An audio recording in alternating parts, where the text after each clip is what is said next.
Hello दोस्तों, welcome back my YouTube channel education learn में। और मैं सुरेंद्र। तो अपना टॉपिक चल रहा था ग्लैंड से।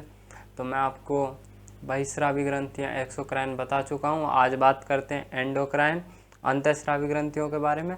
तो बात करते हैं आपको पता है, मैं कल बताया था कि ये ग्रंथियाँ से निकलते क्या हैं, हार्मोन। क्या निकलते हैं इन ग्रंथियों से? हार्मोन। और बहिस्रावियों से क्या निकलते हैं? एंजाइम। एक्सोक्राइन से क्या निकलते हैं? एंजाइम। एंडोक्राइन से क्या निकलते हैं? हार्मोन्स। ठीक है ना।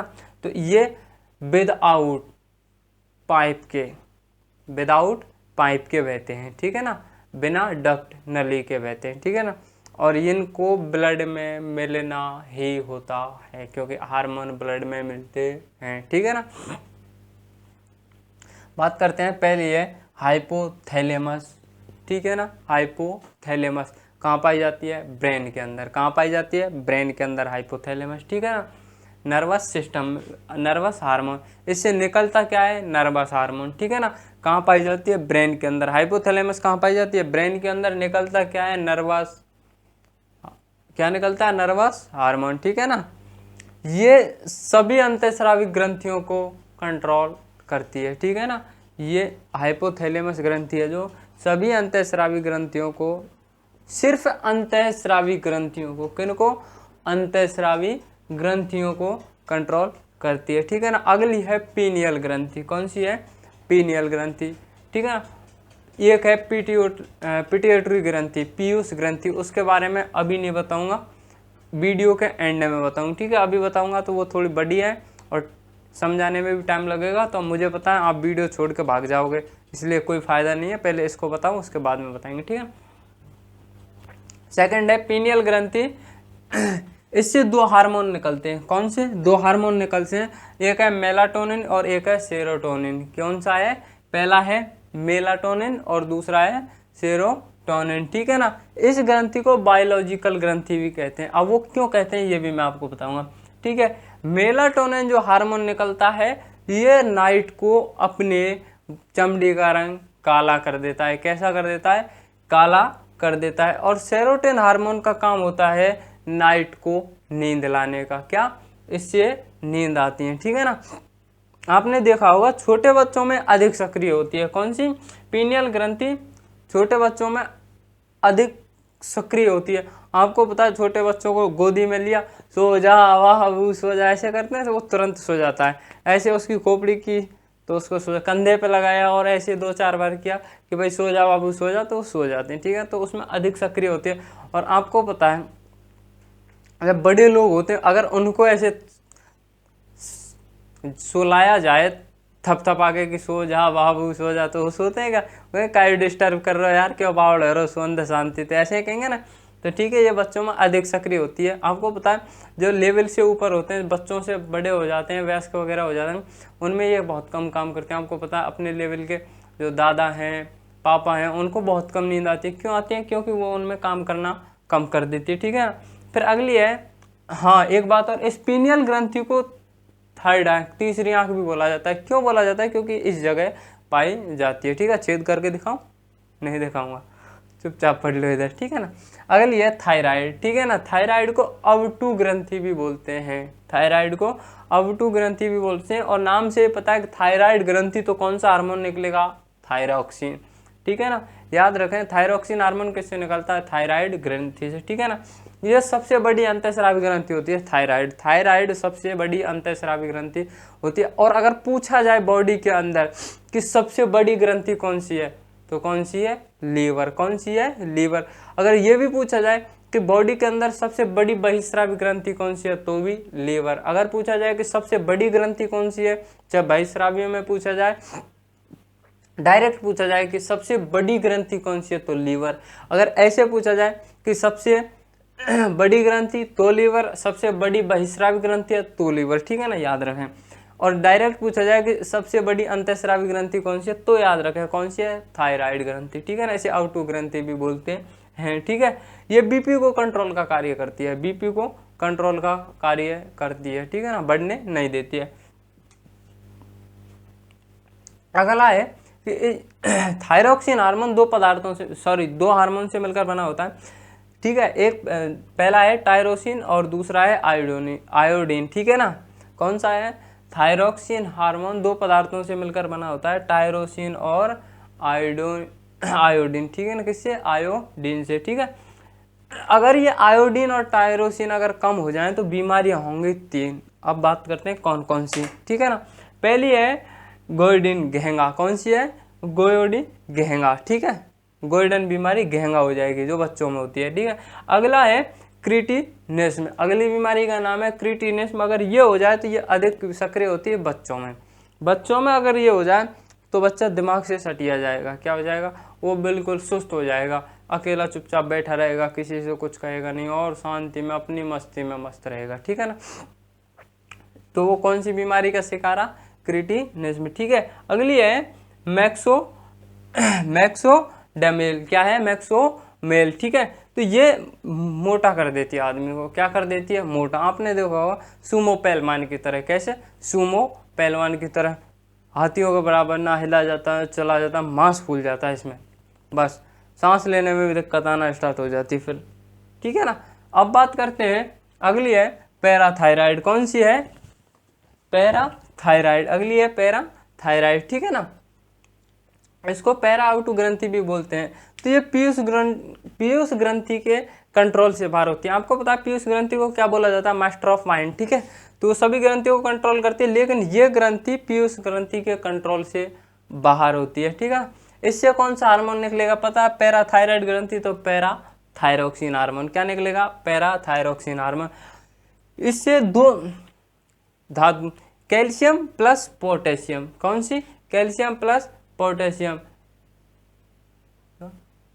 हाँ, ये दो हार्मोन को, कैल्शियम प्लस फास्फोरस, कौन से? कैल्शियम प्लस फास्फोरस, दोनों को कंट्रोल करती है, ठीक है। उनकी अगर मात्रा घटने नहीं देती है, पर्याप्त बनाए रखती है, ठीक है। ये जो कैल्शियम है इसका शिकार हूं मैं, ठीक है। ये कैल्शियम की कमी है मेरे अंदर, ठीक है। अगली है थाइमस ग्लैंड्स। क्या है? थाइमस ग्लैंड्स, ठीक है ना। तो थाइमस ग्लैंड्स दो चीज की पूर्ति करती है, प्रोटीन प्लस लिम्फोसाइट। किसकी? ठीक है, प्रोटीन प्लस लिम्फोसाइट की, ठीक है। आपने जब देखा होगा कि जब बच्चे छोटे होते हैं तो वो खेलते रहते हैं, माँ उनको जबरदस्ती पीट पीट के कूट कूट के खाना खिलाती है, फिर भी बच्चे क्या है भाग जाते हैं खेलने के लिए। कब उसका फिक्स खाने का टाइम नहीं रहता, कहीं तो दिन भर नहीं खाते, कहीं 12-1 बजे खाते हैं, कहीं 3 बजे खाते हैं, कहीं शाम को।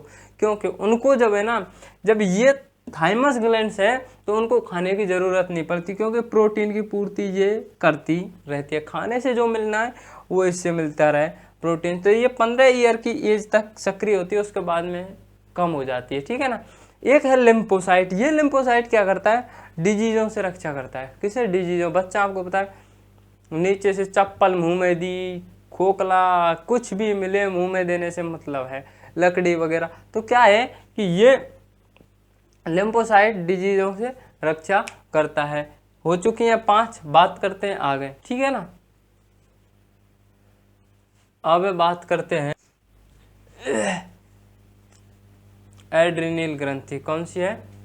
एड्रीनल ग्रंथि, ठीक है ना। 6वें नंबर पे, 5 तक बता चुके हैं, 6वें बात करते हैं। एड्रीनल ग्रंथि, अधिवृक्क ग्रंथि, इसे 4S3F के नाम से भी जाना जाता है। पता है आपको अधिवृक्क कहाँ पाई जाती है? इस जगह, किडनी के जस्ट ऊपर। मैंने आपको उत्सर्जन एक्सक्रीटरी सिस्टम में बताया था, ठीक है। वहाँ जाके इसके बारे में और जान लीजिए, इधर भी बता देता हूँ, ठीक है ना। एड्रीनल अधिवृक्क ग्रंथि, ठीक है, इसे 4S3F के नाम से भी जाना जाता है। एड्रीनल हार्मोन निकालती है। आपको पता है, नाम से पता चल रहा है एड्रीनल ग्रंथि है तो हार्मोन कौन सा निकाल रही है? एड्रीनल हार्मोन, ठीक है ना। एड्रीनलिन हार्मोन, ठीक है ना। ये इमरजेंसी में काम करती है। कौन सी टाइम में? इमरजेंसी में। जैसे कि कोई एक्सीडेंट हो गया हो, अपन जिस टाइम देखते हैं, या फिर हम कोई बड़ी भयंकर गंभीर समस्या आ गई हो, हमें कहीं से भागना पड़ जाए, कूदना पड़ जाए,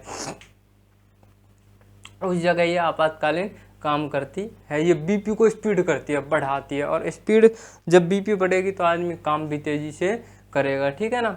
इसे फाइट और फ्लाइट, उड़ो या लड़ो के नाम से जाना जाता है, क्योंकि बीपी तेज करती है।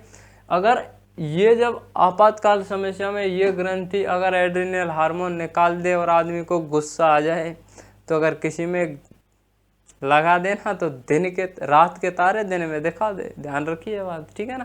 तो ये बीपी को तेज करती है, एड्रिनल हार्मोन निकालती है, ठीक है ना, इमरजेंसी आपातकाल में ही निकालती है, ठीक है। इसे 4S3F के नाम से जाना जाता है। क्यों जाना जाता है? क्योंकि फाइट ऑफ लडो या उडो के नाम से, ठीक है। अगली है गोनेड ग्लैंड। कौन सी है? गोनेड ग्लैंड, जनन ग्रंथि। जनन ग्रंथि, तो आपको पता है जनन हार्मोन जो निकलते हैं वो स्टेरॉइड के बने होते हैं। किसके बने होते हैं? स्टेरॉइड के बने होते हैं। और आपको पता है मेल के अंदर क्या होते हैं? कौन सी ग्रंथि होती है? टेस्टिस। मेल के अंदर कौन सी ग्रंथि होती है?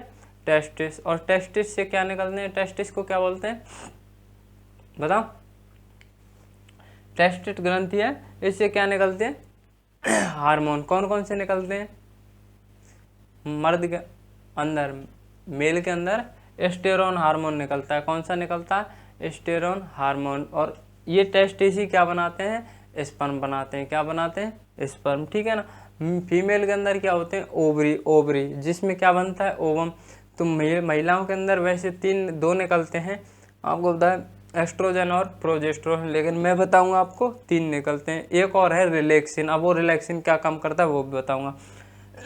एस्ट्रोजन का काम होता है मेंस्ट्रुअल साइकिल लाना, ओवम निर्माण करना ओवरी के अंदर, लेकिन प्रोजेस्टेरोन सेकंड नंबर है। प्रोजेस्टेरोन, इसका काम होता है प्रोटेक्शन देना। आपको पता है जब बच्चा माँ के गर्भ में होता है और एम्ब्रो भ्रूण, तो उसकी सुरक्षा करने का काम इसी का होता है, कवच बन के, क्योंकि झिल्ली के अंदर बंद होता है, ठीक है ना।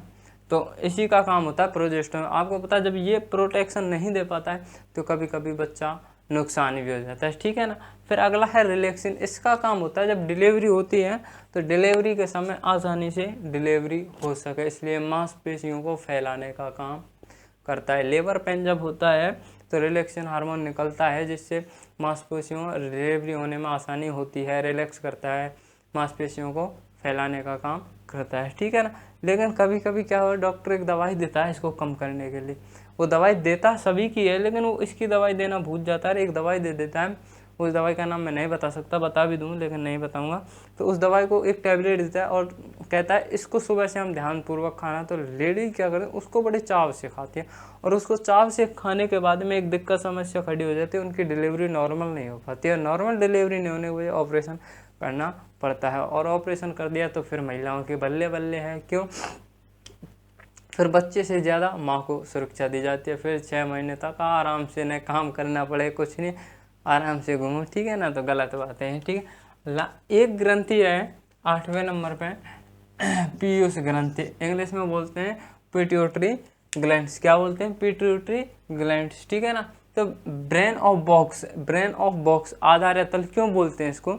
इसलिए बोलते हैं क्योंकि पहले होती है ये पिट्यूटरी पीयूष ग्रंथि, उसके जस्ट ऊपर रखा होता है क्या? ब्रेन। क्या रखा होता है? ब्रेन, बॉक्स की तरह, तो इसीलिए इसको बोला जाता है ब्रेन ऑफ बॉक्स, ठीक है। ये 0.6 ग्राम की होती है। कितनी? 0.6 ग्राम की होती है, छोटी होती है। ये बॉडी को कंट्रोल करने का काम करती है, ठीक है ना। ये पूरी बॉडी को कंट्रोल करती है। इसे master of glands, master of mind भी बोला जाता है, ठीक है ना। इससे 3 तरह के हार्मोन निकलते हैं, ठीक है ना। पहला है TSH, थायराइड स्टिमुलेटेड और हार्मोन्स। कौन सा है? TSH, थायराइड स्टिमुलेटेड हार्मोन्स, ठीक है ना। तो इसे थायरोक्सिन हार्मोन को बनाने का काम करता है, ठीक है ना। ये थायराइड ग्लैंड उत्तेजित किसको करती है? ये थायराइड ग्लैंड को उत्तेजित करता है, क्या बनाने के लिए? थायरोक्सिन बनाने के लिए, ठीक है ना।